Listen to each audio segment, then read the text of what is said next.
வணக்கம். இன்று நாம் காண இருப்பது பணம் அதிகமாக சேர்வதற்கு என்ன பயன் என்று ஒருவனிடம் கேட்கிறார். அவரோ தயங்காமல் பணத்தை சம்பாதிக்கலாம், ஆனால் அதை தக்க வைப்பதற்கு சிறந்த வழி சேமிப்பை விட பணத்தை நாம் மனத்துடன் மோந்து பார்க்க வேண்டும். பூவை எப்படி மனத்தை முகர்ந்து பார்க்கிறோமோ அதுபோல பணத்தையும் முகர்ந்து பார்க்க வேண்டும் என்று சொல்கிறார்.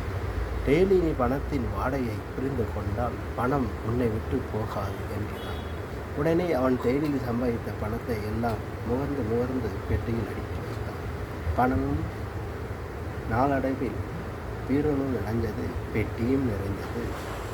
வீடுக்குள்ளாம் பணத்தோட்டமாய் மாறியது. பிறகு அவன் உடல்நிலையும் மோசமானது. டாக்டரை போய் காமிக்கிறான். ஃபீஸ் 2 லட்ச ரூபா ஆகும்னு சொல்கிறாங்க. உடனே இவன் வந்துட்டு அந்த பணத்தை 2 லட்ச ரூபா பணத்தை எடுத்துட்டு மறுபடியும் பணத்தை முகர்ந்து பார்க்கிறான். திருப்பி பெட்டியிலே வைத்து விடுகிறான். மறுநாள் காலையில் இறந்து விடுகிறான். ஆக பணம்தான் முக்கியம் என்று அவன் கொள்கையை விட்டு மாறவில்லை.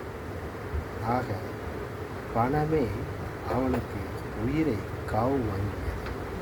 ஆகவே பணம்தான் இப்படி ஒரு விஷயத்தையும் செய்கிறது என்று இதன் மூலம் நீங்கள் தெரிந்து கொள்ள வேண்டும்.